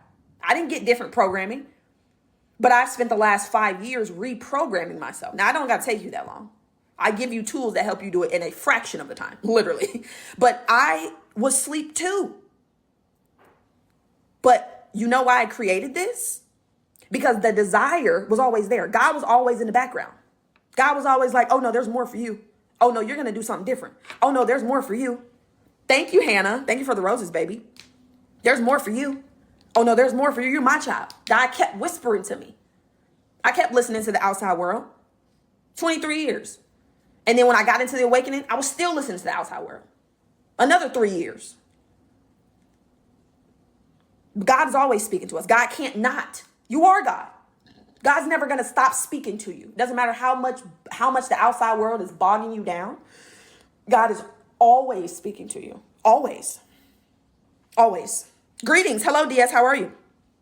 I'm in the knowing who I am stage. Okay. So the third step is getting in spirit, remembering who you are and getting into the feeling of what God is. How does God feel? When you're in God consciousness, when you're in the thoughts and feelings of God, when you're in the belief system that God would have, what does that feel like? Abundance, prosperity, love, joy, right? Music is a beautiful way for you to start to get in spirit. I have 2 playlists. Both of them are in my bio.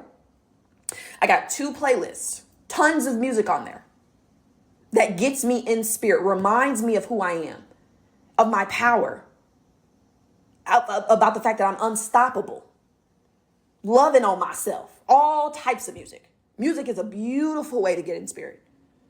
Meditation, visualization. Some people do it through exercise, yoga, reading. There's lots of ways you can get in spirit. You get to choose what works best for you. I love music. Music's one of my favorite ways to get in spirit. Because as soon as I put the music, you can feel it. Music, those vibes, oh, that's perfect. Because music is very emotional. Music is really emotional. I mean, you can get really in. Okay, 111. Come on, Digital Daisy. You can get really in spirit with some music. And there's other ways to do it. I just love, like, music. Chef's kiss. Okay, hurts. Absolutely. Now, third step. We're going to start to get into that power. We're going to start to remember who we are, because now we're going to start creating. You're actually going to remember that you are the creator. You and God co-create. In the beginning, God created the heaven and the earth. You were here to create your heaven on earth. So now we're going to get into the creative power. Now that we've gotten into the creator's power, now we're going to get into the creative power. Now we're going to start to create. So create your desired reality. When I say get in spirit, what does that money feel like? Money feels like freedom. Money feels like joy. Feels like love. Feels like a bliss, right? It feels like security. But now we want to create our desired reality when it comes to money. Yes. Congratulations, baby. I'm so happy to hear this. Gisela said, in your life, I finally got the answer I've been wanting. Gisela been seeking. She like, God, give me a sign. Clearly, tell me what to do. And here she is in my life, literally. And she got the answer that she's been wanting. Now, I want you guys, and before we go forward, I want to point this out real quick. There is no way that Gisela could have predicted, that she could have known how. I want y'all to hear the words I'm saying. There's no way that she was going to know how she was going to get that information. She just knew she was going to get it. She didn't know how God was going to deliver her the sign, but she knew she was going to get that sign. She was not attached to how it came to her. And here it is. You're not going to know how. This next step that we're about to go through, where you create your desired reality, where you want to bring in $100,000 a month, you want to bring in $1 million a month, you want to bring in 20 million a month, you're not going to know how. You're not. You just need to know that you're going to do it, that it's going to happen, that it's already done. You don't need to know how. You're not going to know how. You're not going to know how. If you knew how, you would have already been doing it. You know how to struggle because you've been doing it for 30 years. You don't know how to be a millionaire because you've never been a millionaire. You're not going to know how it's going to happen until afterwards. Then you can definitely look back and go, oh, this is exactly how I became a millionaire. You don't know how. You're not going to know how. The world has programmed you to believe, I need to know how. I got to know how it's going to happen. You're not going to know. And that's why a lot of y'all get stuck, because you're like, well, I don't know how. You're not going to know how, baby. Let me tell you right now, the how is not your part. That's God's part. There's no way there's no way she could have orchestrated me and exactly what I needed to say to her at the exact time on this live. There's no way she could have done that. That means she had to be in control of what I'm doing, what my parents did in the past to put me in certain situations, to make certain decisions. Do you understand the intricacy of trying to figure out how some things are going to happen? That ain't your part. You will stress yourself clean out trying to figure out how. That's God's part. God can see all of this. God is the one doing. You don't need the how. That's not your part. This is my first time here, and I got the answers I needed within seconds of scrolling. I had to click. Man, y'all better stop now. Y'all better stop. Okay, y'all better stop. Don't be gassing me. Don't be gassing me. Like literally though, Des been looking for something and got the answers. Literally within seconds. There's no way she could predict that. Literally no way. There's no way she could have predicted that she was going to get on my live specifically.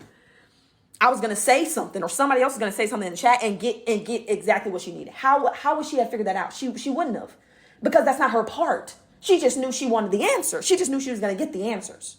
Okay? Now, God knows how. Get out of the way. Literally, how and when, that ain't your part. That's God's part.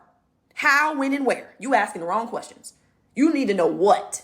That's your part. What do you want and why do you want it? Create your desired reality. What do you want? Money-wise, because that's what we've been talking about. What do you want? Now, before you get to the what you want, the question that you ask is from the big God's perspective. Not your perspective, not the human perspective, from the big God's perspective. That's why I have you get in spirit first, because I want you to come from God's perspective. I don't want you to come from this human worldly perspective, because you ain't gonna ask for what you really want. No. From God's perspective, how much money? The big God. What would I love? What would be the best possible experience for my human? What is the best possible reality for my human to experience? Step 4, create your desired reality. What do you want? What do you want? What do you truly want when it comes to money? Enough to be comfortable? That's not enough. That's not specific enough. And I want you guys to understand that we don't use that language with anything else other than money. Oh, I just want enough to be comfortable. When it comes to health, oh, I just want enough health to be comfortable. No, I just want another relationship, enough just to be just comfortable. No, it's only money that we do that. How much do you want? I need a number. God's perspective, not the human perspective. From the big God's perspective, what would be the best possible reality for my human to experience? What do you want money-wise? How much do you want? God ain't got no budget. God doesn't have a fiscal plan. God's not up there like, oh, I already gave out 10 million this month. I don't think I can give it to you. Absolutely not. God says yes. God says ask, believe, and receive. There's no stipulation on that. There's no asterisks at the end. And then you got to read the fine print. There's no fine print. There's no fine print. Ask, believe, receive, asterisks. No. Ask, believe, receive. It's clear. There's no asterisks. God ain't got no budget. Now budget. God ain't on a budget. God is not on a budget. 10 million, if that's what you want, that's what you want. Now, you laughed when you said that. So I would assume, Jonte, that maybe we need to have something in the middle between where you are now and where in that 10 million, because you laughed. So I don't know what that means. Maybe we need to find a middle ground and then get to 10 million. I want to be able to travel and be able to not worry about my bills being paid. So what Gisela wants to do then in this step is she wants to actually sit down and determine what that would look like. She wants to be able to travel and not worry about her bills being paid.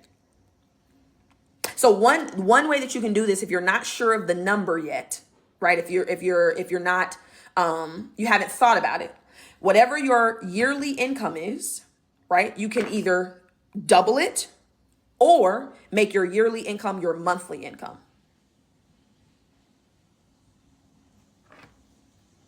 Okay. So either if you're making, let's say 25,000 right now, maybe the next step for you is 50,000. Or if you're making 25,000 right now, maybe it's 25,000 a month. Y'all see that? That's a nice way for you to stretch yourself without feeling like, oh, this is not going to happen. Right? And then start there. Oh, that's a good, yes, your yearly to your monthly. Absolutely. That'd be nice. Beautiful. So if Giselle is making 40,000 right now, 40,000 a month. Now you can actually break that down. When you look at that 40,000, I want you to contemplate how you're going to circulate it, because God doesn't give you money without a purpose. God's not going to give you $40,000 a month. You don't got no purpose for it. That's why I said the what and the why is your part. What you want, why you want it. You want to be able to, like you said, pay your bills. You want to move out of your cramped apartment. You want to get a penthouse. That penthouse is $6,000 a month. That's $6,000 right there. Then you got to get your 10% back to God. So that's $4,000. We had $10,000 already. See, you think 40 is a lot. We already a quarter of the way in, right? You want to get that car you've been thinking about. That car payment with the insurance, that's about $1,000 right there. Now we at 11,000. You want to shop at Whole Foods. That's two bands. That's at least $500 a week. Minimum. Now we at 13,000. She want to start a business. You know, let's say she invests 5,000 to start her business. Now we at 18,000. We almost halfway there. 40 is not, it sounds like a lot until you start to break it down. It's not. Now, let me back up. God doesn't give you money without a purpose. You got to have a purpose for it. What do you want it for? Why? Why do you want it? Okay, asking for anything just seems so hard, like knowing I don't need to do something in order to deserve it. Yeah, so first things we want to do for MJ is we want to get to the point. We want to understand why it's hard to ask for things. And I know she probably knows. She might have put it in the chat at some point, right? And then somebody said 100K a month. Perfect. So 100K a month and we got 40 a month. I want to write and publish my private pirate book and travel with my kids and family and have a bigger house, period. So Hannah want a bigger house. Hannah want a 7. She want at least 7 bedrooms because Hannah need her room. She need the office. She need her kids' room. Let's say she got 3 kids. So that's 5 rooms right there. And she need a guest room. And she need the gym. That's 7 rooms right there. That house that Hannah wants, that 7-room mansion, and she got 3 kids. Of course you do. I knew that, Hannah. I got you, girl. I know you. Right? Hannah, she talking about a 7-figure house. She's talking about $1 million house, $2 million house. I totally want a gym. I know you do, Hannah. I know you do. I know you. You're me. I know you. That's what Hannah wants. And a secret library. Now, I like that. So Hannah house gonna be about 2 mil minimum. And that's on a light side. I'm thinking at least about 7, 8. Right? So let's say Hannah goes to get the mortgage. Let's say the mortgage is $50,000. Okay? So Hannah's already at $50,000 with her house. So maybe Hannah wants $200,000 a month. Maybe she wants $300,000 a month. But that Hannah wanting more is God wanting it through her. She's worthy of that mansion. God promised it to her as her inheritance. She's worthy of that secret library. She's worthy of that book she wants to write. I'm literally believing for an infinite amount of money to be of service to others. You like me. When in 2020, when I started this work, I wanted $1 billion. 1B. That's what I wanted. Since that, it's turned into $100 billion. Like, I want $100 billion legacy. There's so many things. These schools that I'm creating, the Great School of Life, right now it's for entrepreneurs and corporate professionals. But these are going to be schools that your children go to. Y'all know I'm going to have to fund these schools. Like, we got to build them. We got to pay the teachers because they need the actual education. I'm hiring teachers that have that bullshit ass education that we got. No, they're going to need this type of education so they can teach your children from this perspective. All of that, that costs dollars because these schools are not just going to be in America. No, these schools are going to be in every country in the world, every city, every county. It's a public school. Your kids are not going to have to pay for their lunch. Somebody's got to pay for that. Everything that's in the school, somebody got to pay for that. So the billions is really when you're coming from my perspective, this school is only one part of the legacy too. Let's be clear. This is the biggest piece, but this is only one piece of it. We still got scholarships. We still got to reform the healthcare system. Still got to reform the planet. Definitely got to have some money for that. The hotel groups that I want to create, these vegan fast food chains. The scholarships, the investing for other people's companies. Oh yeah, $100 billion is literally nothing. But I have a purpose for it. I'm not asking for it to hoard it. I'm not asking for it just to sit on it, just to see it. Oh, I just got 100. No. It's got a purpose because when I leave, y'all are gonna have everything you need to continue to create heaven on earth. Absolutely. So yeah, what do you want and why? So step 4 is create your desired reality. So let's say for Gisela, she wants $40,000 a month. Now, the second piece of create your desired reality is who do you need to be to get that? Who does Gisela need to be to get that 40,000? Because remember, the reality is she wants 40,000, but she's not going to get the reality trying to change her reality. She's got to go back to the top. Now we got to go to the beliefs she needs to hold about herself, the ideas, her self-concept, who she thinks she is. Because who Gisela is now is naturally creating $40,000 a year. Well, if she wants to create $40,000 a month, she got to be the person that would naturally do that. So what beliefs does she need to hold about herself, about money, about her relationship with money, right? Hannah, when she got in here, Hannah said she has a negative relationship with money. Is Hannah going to be able to bring in that $200,000 with a negative relationship with money? Absolutely not. No, we all know that. So now Hannah has to figure out, Gisela has to figure out who they need to be to actually do that, to actually create that naturally. That's still in step 4. So you create the desired reality and then you create the version of you that would naturally live it. Right? So one of the things that you can do, an easy way to do this, just to start, is what you'll do is you'll take the beliefs that you pulled out in the first step, like money's hard to get, money is this, and just what's the opposite of that? That's called the law of polarity. Remember I was talking about relative and absolute laws? Relative truth and absolute truths. The law of polarity is an absolute truth. Polarity, up, down, hot, cold, in, out. So if you can look at your belief about money and see why it's negative, you have to be able to see why it's good or create a positive. If you have a negative money belief, there must be an opposite to that. So that's the quickest way to do it. But then you're going to add some more things to it.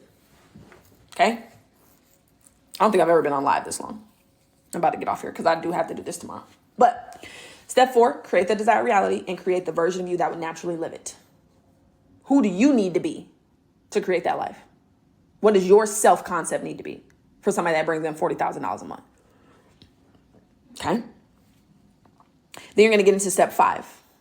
Once we actually determine the life we want to live and the belief system we need to have to create it, now we're going to start to get emotionally involved. We're going to start to match the energetic frequency. At the beginning or closer to the beginning of this live, I told you guys that all energy vibrates at different frequencies. The life that you want to live vibrates at a certain frequency. How does it feel? That's the question you ask. How does my dream life feel? Now that I'm living my dream life, now that I am this person, how do I feel? Now that money is flowing to me in increasing quantities from multiple sources on a continuous basis for the betterment of all, how do I feel? What's the feeling? What's the emotion? Because I want you guys to understand, you don't want money for money. You want money for the feeling you think it's going to give you. You don't want the relationship for the relationship. You want the relationship for the feeling you think it's going to give you. Your job is to appropriate that feeling now. I have a big house and it's really not all that. Look. So manifesting gratefulness, we need to get more specific about our big house, our next big house. I need specifics. Room, square footage, I need specifics. Right? But like, you have to determine what the feeling is of the new life, because your life currently feels a certain way. It feels a certain way. Hannah's life feels a certain way. Her belief that she has a negative relationship with money, it feels a certain way. And I know it's not positive. Right? So you have to figure out what that feeling is and then get into that feeling. If when you brought in $200,000 a month, if you would feel abundant, how can you start to feel abundant right now? How can you start to feel more prosperous right now? Every single one of y'all is swimming in money, regardless of what your bank account says. You don't believe me? You don't believe me that you're swimming in money right now? Here's a belief that y'all probably didn't pull up, but this is a belief you want to understand. You guys all have a belief, right? That money, you're worthy of money, or you have money when you see money. Y'all believe you have money when you see it in your bank account. That's a belief that you guys have. When you have money in your bank account, then you have money. If you don't have any money in your bank account, you don't have money. That's what y'all think. Now, it might not be all of you, but I know a lot of you do. So that belief is going to hold you back. That belief is limiting because it literally diminishes all the money you're swimming in. I don't know what's in Hannah's bank account, but I can guarantee you she paid a mortgage or she paid some rent this month. I can guarantee you she put some gas in her car, paid some car payments or some car notes. I can guarantee she got food in the fridge. She got 3 kids. I can guarantee you all her kids got toys and shoes and socks and toilet paper and tissue and toothbrushes. I can guarantee you that. What paid for that? Money did. Money paid for all of it. Hannah's swimming in money right now. But she's been so programmed to believe she needs to see it in her bank account. That's why she doesn't feel prosperous. So you see how I didn't change Hannah's bank account. Hannah still has whatever she has in her bank account. But I'm getting her to match the feeling of having money by showing her how much money she actually has right now. Because Hannah could sell everything she has. Oh, she'd have a whole lot of money. But then she wouldn't have nowhere to stay. She wouldn't have a car. She wouldn't have food. Okay? My credit card has it. Hey, look, you got to change it. And that's another thing, especially when it comes to debt. You know, rich people have debt too. And they have lots of it. They have $100 million lines of credit. They just use it and see it as a tool to get them where they want to go. Versus most people use it for liabilities instead of assets. And the credit card got 50 bands. Now, she didn't say that. I'm just saying that. But Hannah probably put $50,000 on that credit card. And maybe she paid it off. Maybe she did it again. Maybe she paid it off. Maybe she did it again. So like you're swimming in money right now. So you're going to match the energy, match the energetic frequency of whatever the reality is you want. Then you're going to take some actions. Now we're going to start acting. We've gotten the consciousness together. God said, be transformed by the renewing of your mind. That's what we've done. Now we're going to start taking action. So if Hannah wants to publish her book, she got to write that book. If she wants to publish it and it's already written, she needs to find a publisher. If the publisher tells her how much it costs, right? Now Hannah's job is to create a plan to get that money so that she can get the book. Now, Hannah doesn't need to have a spotless plan. She just needs to have a plan. And when Hannah starts to move on that plan, when she starts to act, God is going to react to her. God's going to tell her which way to go. oh no, don't use this company. Take this route. She's going to take a certain road home one day. And then she's going to be maybe stuck in traffic. Then she's going to figure out, oh, well, I need gas. She's going to pull over at a gas station. Somebody's going to be by her at the gas station, see her car and be like, oh my God, I love your car. And they'll be like, oh, thanks. Her book's going to be on the seat. They're like, oh my God, are you a writer? Yeah, I'm a writer. Oh my God, I've been looking for a writer. Literally. Something like that. Like, I don't know. Anything can happen. Right? But she's just going to take action in alignment with where she wants to go. Inspired and aligned action. Don't need to have a spotless plan, just a plan. Anything could happen, literally. And then you're going to be open to receive it. So this life that you created, you're going to be open to receiving it. And you're going to expect that it's happening for you. Right? You're going to be open to receive it. If somebody reaches out to Hannah about publishing her book, she's going to be open to receive that. Now, I'm not saying that that's the best option for her, but she's going to be open to hearing what they have to say. Right? If you guys want more in your life, be open to people helping you. When you go in the grocery store and they say, hey, would you like help with your groceries? And you're like, no. No. Accept the help. It doesn't matter if you need it. It doesn't matter if you need the help. Just accept it. I cleaned out my closet and made $100,000 on Facebook Marketplace. That part. Y'all holding on to a whole lot of stuff. Throw that shit away. That take inspired action. Sell it. Throw it away. Donate it. You holding on to these old clothes that you don't wear no more. Give them away. Sell them. Make room for the new clothes. If you got clothes in your closet full of clothes, where is God going to put your new clothes? What about God is trying to change you for your desired life? How long does that take? What about how long does that take? So it's up to you. I want you guys to understand that this is the last thing I'm going to say, and then I'm going to hop off here. Right. Actually, let me flip this real quick. Yeah, because it's getting kind of late. So I want you guys to understand. Hold on. Let me push this back. So the question was, how about God trying to change you for your desired life? How long does that take? So I'm going to give you guys some examples of this, right? So what your question is, right? Because the subconscious mind is the part of the mind that actually does the manifesting, right? The subconscious mind is the part of the mind that actually creates. The subconscious mind is moved two ways. You can either impress the subconscious by constant spaced repetition, meaning saying the same thing, reading the same thing, writing the same thing over and over and over and over and over again until she finally accepts it, or emotional impact. The subconscious mind is emotional. Gisela, I will not be back tomorrow because I am hosting a masterclass tomorrow. So I'm hosting a 2-day masterclass. You all can join the masterclass. You can also join Community Over Commission and get that masterclass and another masterclass and 2 other courses for a third of the price. But I won't be back tomorrow. I'll be back on Monday for you guys. Just because I'm going to be on live for 2 hours. And it's a workshop. Like, we're actually going through the steps, writing things down, like really going through the process. So I won't be on live tomorrow, but I'll be back on Monday. But like I said, you can join the masterclass. You can click the link in my bio. The subconscious mind is moved by emotional impact. Okay. That's why the 5th step is getting emotionally involved. You have to match the energetic frequency. You have to match the emotion, because the subconscious mind is what actually manifests. That's the 97%. To answer your question though, how long does it take? The subconscious mind, right, is moved by emotional impact. It's going to take as long. Your new life will manifest as soon as you have accepted the idea emotionally of the new life. Because I want you to understand, you're not waiting for the new life to show up for it to manifest. You're getting in the feeling of it already being done right now. Now, let me give you an example of what I mean. The subconscious mind is moved by emotional impact. When women find out they're pregnant, I'll just talk about me specifically. When I found out I was pregnant, right? Before I was pregnant, I was just living my life. Like saturation, like Neville Goddard's guy did. Absolutely. So before I found out I was pregnant, I was living my life. You know, I was just chilling. And I was out of town. I came back home. My boyfriend at the time asked me if I got my period. And I said, no, but it's fine. He was like, maybe you should take a test. I was like, nah, we're good. I took the test. I found out I was pregnant. Immediately, my life was changed. Immediately, my subconscious mind accepted that idea. I didn't have to affirm it.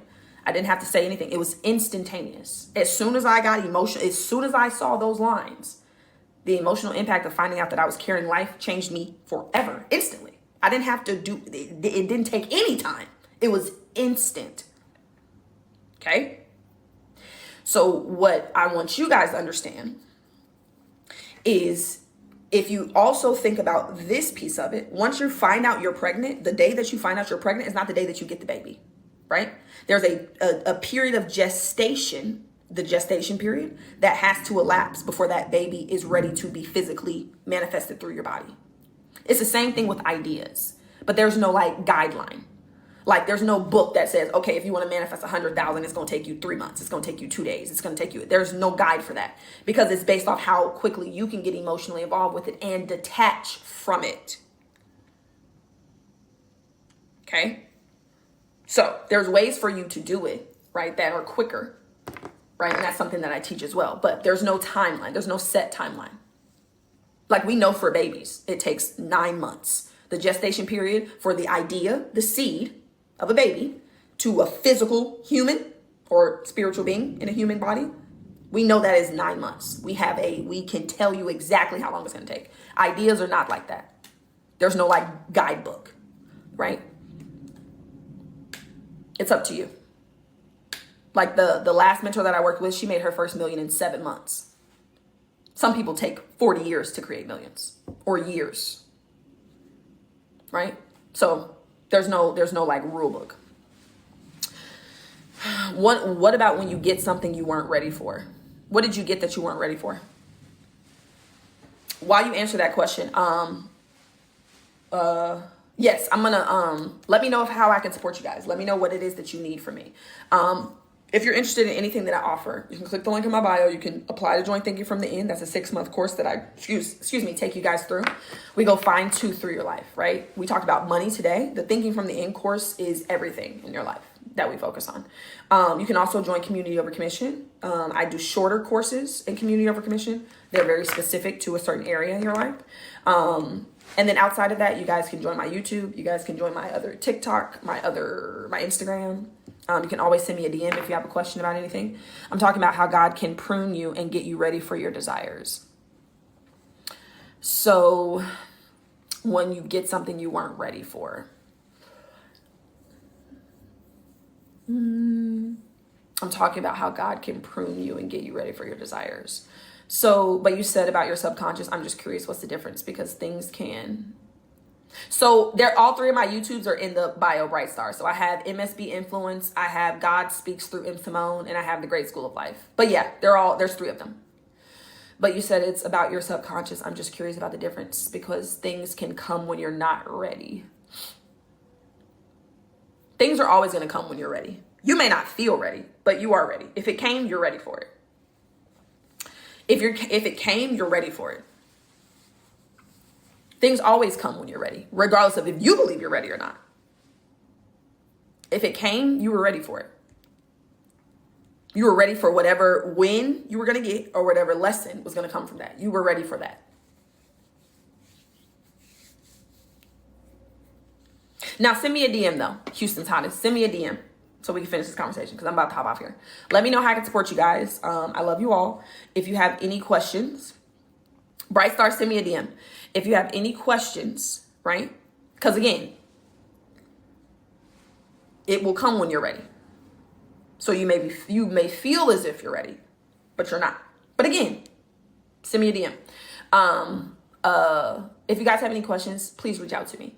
Like I said, if you guys are interested in anything that I offer, you can click the link in my bio. You can find everything. I will be doing a masterclass tomorrow, Thursday and Friday. You can join that masterclass. There's a link in my bio for that. You can also join Community Over Commission and get that masterclass and some other tools.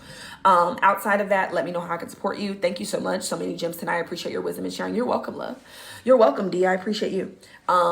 Outside of that, let me know how I can support you guys. I am going to, I got some things to do before I go to bed, before I wake up, refresh, ready to help y'all shift y'all identities. Yeah. So what we talked about today, we talked about money specifically. We're going to talk about your self-concept on the next 2, my masterclass. We're going to talk about your identity. because that's the GPS for all of this shit.